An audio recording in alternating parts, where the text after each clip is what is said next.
On July 21st, 1969, at 2:56 UTC and 3:15 UTC respectively, Neil Armstrong and Buzz Aldrin landed on the moon and planted the American flag. Now, that's the side of the Apollo 11 mission you were told. Here's the other side they didn't tell you.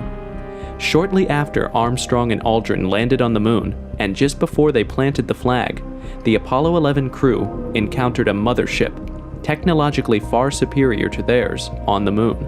In Armstrong's own words, the ship was big and menacing, and from the looks of the other installations around the ship, whoever or whatever owned this ship had been living on the moon's surface for a very long time. These Apollo 11 secrets became public sometime in the 90s after the mission's transcripts became declassified, and two of the most prominent whistleblowers who brought these stories to limelight were Milton Cooper, an ex-Navy intelligence officer, and Carl Wolf, a technician at the Tactical Air Command, Langley. Now here's where the story gets dark. Both whistleblowers were killed under mysterious circumstances shortly after going public with their story. Cooper was shot dead by law enforcement just outside his home for tax evasion, while Wolf was found dead after publicly agreeing to testify before Congress.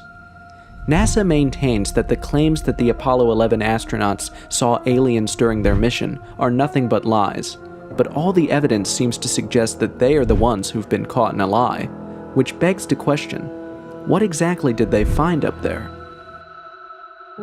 On July 21st, 1969, at 2:56 UTC, Neil Armstrong became the first human to step foot on the moon's surface. 19 minutes later, he was joined by his buddy Buzz Aldrin. Together, the two spent about 2 hours and 15 minutes exploring the moon's surface, collecting stuff and leaving stuff behind. Now, here's where things start to get weird. Everyone knows about how the Apollo 11 astronauts planted an American flag on the moon.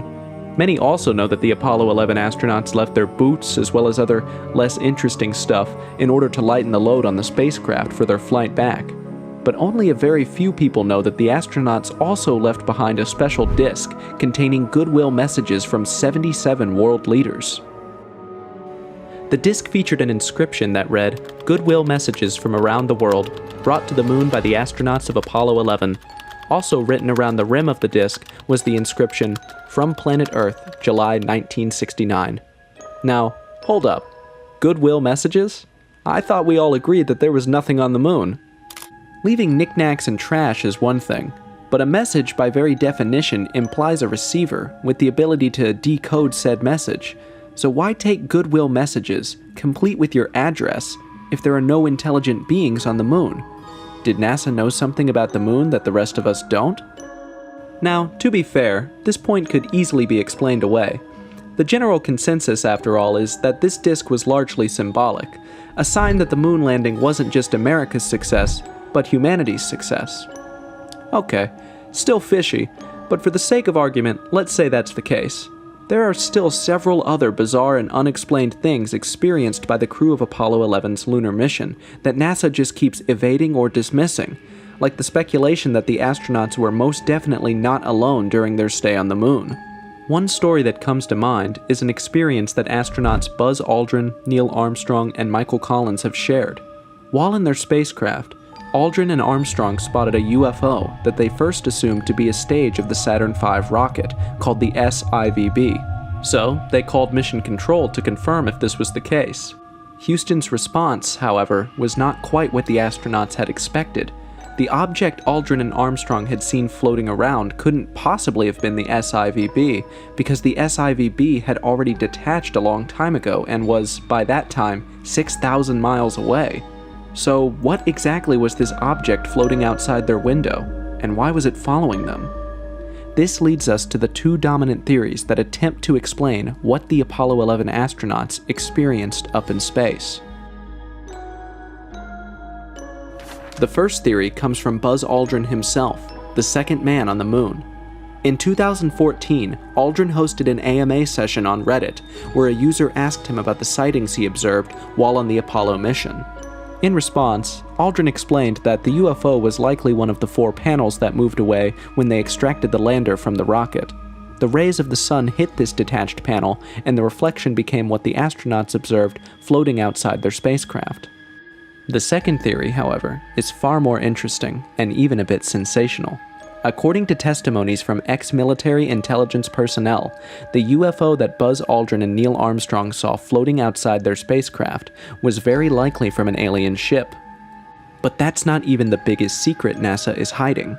In 1969, author Sam Pepper leaked a top-secret Apollo 11 transcript that he claimed to have gotten from a high-ranking NASA official. The transcript reveals the conversation between NASA Mission Control and the Apollo 11 astronauts on the day of the moon landing. The details of this transcript? Pretty damning for NASA. I'll try to isolate the most important parts. What the hell was it? That's all I want to know. These babies were huge, sir. They were enormous. Mission Control calling Apollo 11. Roger, we're here. All three of us, but we've found some visitors. Yeah, they've been here for quite a while, judging by the installations. Mission Control, repeat last message. I'm telling you, there are other spacecraft out there. They're lined up in ranks on the far side of the crater edge. Sound incredible? Well, according to an ex-employee of NASA, Otto Binder, this conversation is 100% legit. It was picked up by some unnamed radio hams, which had their own VHF receiving facilities that allowed them to bypass NASA and overhear the conversations between Mission Control and the astronauts directly. And just in case you're still in doubt, Neil Armstrong would later confirm the conversation in that transcript. Shortly after the Sam Pepper transcript gained notoriety, another transcript surfaced. This transcript contained the details of a private interview between Neil Armstrong and an unnamed professor. As far as the transcript goes, Armstrong admitted in that interview that he and the other astronauts encountered ships on the moon that were superior to the Eagle both in size and technology. In his words, they were big and menacing. And we can draw a fairly straight line from this revelation to another shocking revelation about the far side of the moon that NASA apparently also hid from us. I'm talking about Luna. Wondering what the heck that is? Well, according to some UFOologists, the craters on the far side of the moon are actually a network of enormous tunnels and caves that lead to underground cities where aliens live, protected from the sun and other harsh realities of space. Probably the same aliens whose enormous spaceships Armstrong and the others saw during the lunar landing. Anyway, as the story goes, NASA knows about this base, and even refers to the base as Luna. Milton Cooper, former naval intelligence officer, was one of the first people to bring this fact to public notice. According to him, during the Apollo 8 lunar mission in 1968, Apollo astronauts had both seen and filmed the alien base on the far side of the moon. Cooper also revealed that the alien base had huge alien crafts, motherships, and large mining machines. Now, pay attention because things are about to get super dark. On November 6, 2001, Milton Cooper was shot dead by law enforcement agents near his home. It probably had nothing to do with his claims. The general report is that he was a tax evader after all. But he isn't the only whistleblower to die under mysterious circumstances. More on that later in the video. For now, though, you'd have to admit that it's getting rather hard not to connect the dots, wouldn't you? Alright, let's get back to the far side of the moon for a second. If you take a look at this picture, you can see surface marks of what looks like tunnels crisscrossing the surface. Some say that aliens over at Luna could be using these tunnels as some sort of highway to move around the moon undetected. Could this be true? Are there really aliens on the moon zapping around above us and building civilizations that could come and wipe us out whenever they choose? Well, let's explore all the sides to this mystery. To begin with, the fact that the Apollo 11 astronauts encountered evidence of alien, very likely sentient beings on their trip to the moon is one that has been confirmed by quite a number of UFOologists, military experts, and even NASA employees. Take a look at this. Now, Aldrin would later come out to say that his statements in that interview were misinterpreted to make it seem as if he was claiming to have seen a UFO during his lunar trip. But here's another interview he granted on Fox News. Listen, we just about could have said, look, we see a UFO out the window going along with us. You know what would have happened?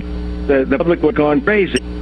We're smart enough to say, where is the upper stage rocket?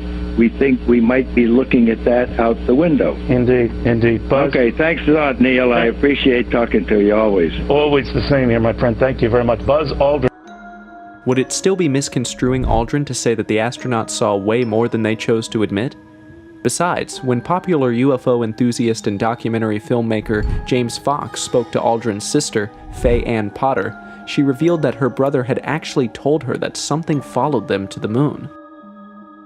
Fox also claimed that Aldrin had initially agreed to an interview with him where the astronaut would tell his story, but then at the last minute Aldrin pulled out of the interview because he was scared of being labeled a UFO nut. Well, Aldrin might have declined to share his story, but thankfully there were several others who weren't as hesitant. One of them was Maurice Chatelain. According to Chatelain's profile, he worked with NASA as a comms expert and even helped design the Apollo spacecraft. In 1979, Chatelain came out publicly to say that Neil Armstrong really did see a UFO on the rim of a crater on the moon, and that pretty much everyone at NASA knew about it. They all just decided to keep mum about it until many years after the incident. Not only that, Chatelain also revealed that NASA interrupted Apollo 11's radio transmission multiple times in order to keep the public from hearing about the alien encounters. In fact, according to him, all Apollo and Gemini flights were followed, both at a distance and sometimes also quite closely, by space vehicles of extraterrestrial origin. Flying saucers, or UFOs if you want to call them by that name. Every time it occurred, the astronauts informed Mission Control, who then ordered absolute silence. And it's not just Chatelain claiming this. Even non-American scientists corroborated his story. One of them was Dr. Vladimir Azizas, a Soviet physicist and mathematician. Here's what Dr. Azizas said. According to our information, the encounter was reported immediately after the landing of the module. Neil Armstrong relayed the message to Mission Control that two large mysterious objects were watching them after having landed near the moon module, but his message was never heard by the public because NASA censored it. Speaking of censorship, shortly after the 1969 lunar mission trip, NASA claimed to have lost a considerable amount of high-quality footage that was supposed to be broadcast on national TV. If you don't get why this is weird, consider the fact that this was the same NASA that literally just put men on the moon. How could they have just misplaced such high-quality footage? Were they trying to destroy information? Well, pay attention now because you're about to learn a largely unknown fact about NASA. According to the National Aeronautics and Space Act of 1958, which created NASA, the agency can withhold classified information in the interest of national security. And that's kind of weird because what in space could be a national threat to the US government? Isn't space supposed to be inhabited by celestial bodies and nothing else? The whole thing doesn't make any sense except there's something else in space that the US government knows about but isn't willing to admit. In any case, NASA's legal right to withhold classified information might be weird given that NASA is supposed to be a civilian agency, but at least it does explain NASA's culture of doctoring space images before releasing them to the public. Yes, according to Whistleblowers, nearly all the space images you see from NASA have been airbrushed to filter out UFOs. But for the sake of time, we're only going to look into the testimonies of two of them, Donna Hare and Carl Wolf. Donna Hare claims to have worked in Building 8 at the Johnson Space Center.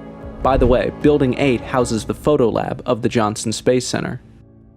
While working as an employee there, Hare said one of her colleagues told her how his job at the lab was to airbrush any evidence of UFOs from NASA photos before they were released to the public.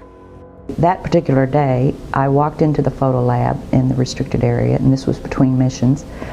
One of the gentlemen I had been friends with, and I still talk to occasionally, he pointed my attention to one area of this mosaic. It was one panel of a mosaic, which are several panels put together to form a larger picture, and these were either, I believe they were satellite pictures. I'm not sure, they were aerial looking down. And I said, this is really interesting. He explained everything, and then he, with a smile on his face, he said, look over there. And I looked, and in one of the photo panels, I saw a round white dot. And at the time, it was very crisp, very sharp lines on it. And I said to him, what what is that? Is that a dot on the emulsion? And then he's grinning and he says, dots on the emulsion don't leave round shadows on the ground. And there was a round shadow at the right angle, at the correct angle, the sun shining on the trees. I saw pine trees. I didn't see a coastline. I don't know where this was. But I looked at him and I was pretty startled because I'd worked out there several years and never seen anything like this, never heard of anything like this. And I said, is this a UFO? And he's smiling at me and he says, I can't tell you that. I can't tell you that. What I knew he meant was, it was, but he couldn't tell me. So I said, what are you going to do with this information? And he said, well, we always have to airbrush them out before we sell them to the public. And I was just amazed that they had a protocol in place for getting rid of UFO pictures. Hare said she wasn't the only one who knew about this data tampering. In fact, it was common knowledge at NASA. People were just too scared to talk about it publicly for fear of losing their jobs or something. She did manage to speak personally to some Apollo astronauts, though, and every single one of them told her about seeing alien spacecraft on the moon when they landed. In fact, they had a code name for these spacecraft: Santa Claus. Roger. Please be informed there is a Santa Claus. That's a Santa. He is at that point to know. Now, when Hare first came out to make this claim, she was tarred and feathered by the public, who called her a conspiracy theorist and many other ugly names. But someone did a background check on her and found that she very likely wasn't lying about working with NASA contractor Philco Ford in Building 8 of the Johnson Space Center. As one Richard Geldrich Jr. shares on his Medium, when you plug in all her known addresses, you find that she lived, married, and divorced in the same county as the Johnson Space Center. So this at the very least proves that she was living in the right area at the right time to have worked at the Johnson Space Center, which seriously boosts her credibility. Plus, at the time she started speaking up, she was already a well-accomplished school teacher with a job, a career, and a reputation at stake. Why concoct a cock and bull story and go public with it when you've got so much to lose? Besides, she wasn't the only one making this claim. As I mentioned earlier, there was another whistleblower with a similar claim, Sergeant Carl Wolf. Carl Wolf was a technician who worked for the Director of Intelligence at the Tactical Air Command headquarters in Langley.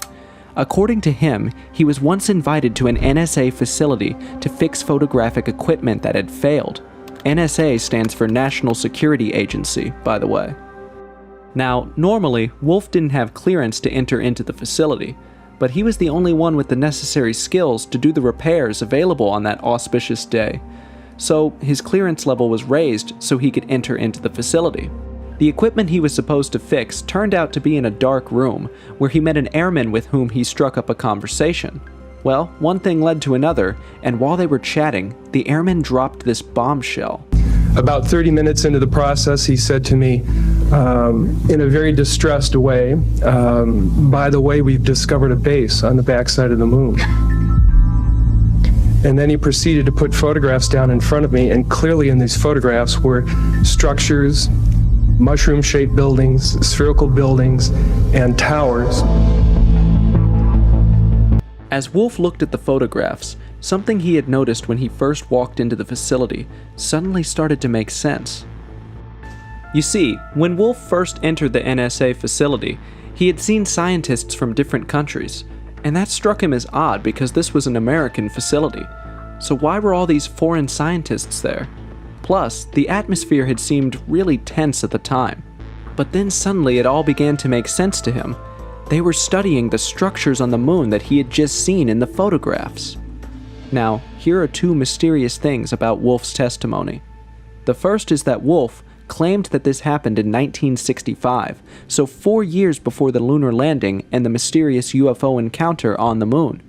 Secondly, Wolf had said publicly that he was willing to give his testimony before Congress, but before he could do that, he was mysteriously killed, making it the second person close to this conspiracy to be killed. Is this becoming a pattern? Well, while you think about that, let's jump forward in time to October 9th, 2009, when NASA nuked the moon. Yeah, NASA really did bomb the moon in 2009 in an attempt to find water, according to them. By the way, they didn't find water. And this has led many to wonder if perhaps water wasn't really what NASA was after in the first place. And here's an even bigger question we all need to ask ourselves and NASA. Why did NASA abruptly stop going to the moon? A popular answer is that NASA astronauts were warned off the moon after one of their trips.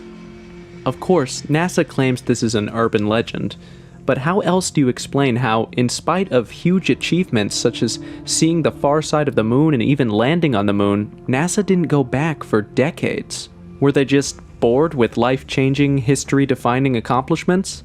Or was there something more sinister at play? Alright, when we started out, I told you we were going to explore this mystery from all plausible sides. We've looked at one side, but here's another equally valid side that we cannot overlook. To begin with, one thing to keep in mind is that Buzz Aldrin has continued to insist that statements that seem like he was claiming to have seen a UFO on his lunar mission trip were taken out of context, and this is backed by senior NASA scientist David Morrison. Morrison explains that the reason NASA took the conversation about the detached panels away from the open communications channel was because they were worried that their statements would be misconstrued, pretty much like they are being misconstrued now. Unfortunately, the move turned out to be counterproductive, as UFOologists and other UFO enthusiasts are using the very same thing as a basis for their claims that the Apollo 11 crew had seen a UFO on their mission. As for the whistleblowers, as is the case in most situations, many of their claims aren't backed by real evidence. Wolf, for instance, claims that an airman in a dark room had told him about a base on the far side of the moon while he worked for NASA or the NSA. Whatever the case, doing this would have meant that this airman breached national security, which meant that he should have been prosecuted, but that didn't happen. Maurice Chatelain's claims similarly do not hold up, especially because, as it turns out, he wasn't a NASA employee at all. He only worked for a space contractor in Los Angeles, so his testimony is shaky at best. And since he's the source for the Soviet scientist, Dr. Azeza, that also makes the latter's case shaky as well. In fact, many of the sources usually associated with the claims that NASA is lying about an alien base on the moon have come out to say that they were either misquoted or outrightly lied against. For instance, Leonard Stringfield of the mutual UFO network MUFON was quoted as saying, if the government released one little bit of what happened on the moon, it would be the story of the century. But he is denied ever saying anything of the sort. There was also a report that John Schuessler claimed to have worked with astronauts at NASA, who told him stories about NASA finding an alien base on the moon, but he has also denied the claim, saying that his words were misquoted. That brings us to Donna Hare. Though a seemingly more credible witness, Hare also has a few discredits to her testimony. Particularly, she mentioned seeing a technician airbrushing a space photo that showed a UFO. She also claimed to have seen trees and their shadows in the photo, as well as a white circle that resembled a metallic disc that formed a shadow on the ground. Well, according to James Auberg, a retired mission control operator and orbital designer, NASA did not then and does not now have the required technology to produce Earth surface images that are detailed enough for you to see a tree with its shadow. In fact, an exhaustive search has been carried out by many UFO buffs to find any picture like that in NASA's archives, and none has been found.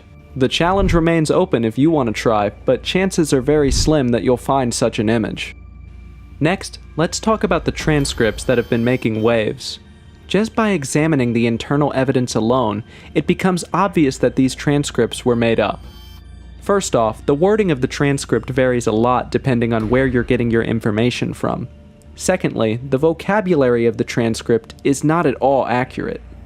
For example, astronauts never refer to mission control as mission control. Instead, they always say Houston. Secondly, astronauts and mission control never use the expression repeat, repeat over the radio. Instead, they use the phrase say again. Additionally, listening to the moon requires a highly sophisticated setup featuring 10-foot diameter radio dishes. So, naturally, only a very few people would have owned such a setup or been able to tap into NASA comms at the time. Those who did have such a setup have each said that they had heard the same conversations as the one in the official transcripts released by NASA. That said, Did Neil Armstrong really say that there were aliens observing the Apollo astronauts? Well, hear for yourself. Houston, Columbia. Columbia, this is Houston. Go ahead, over. I did see a suspiciously small white object push forward and burn.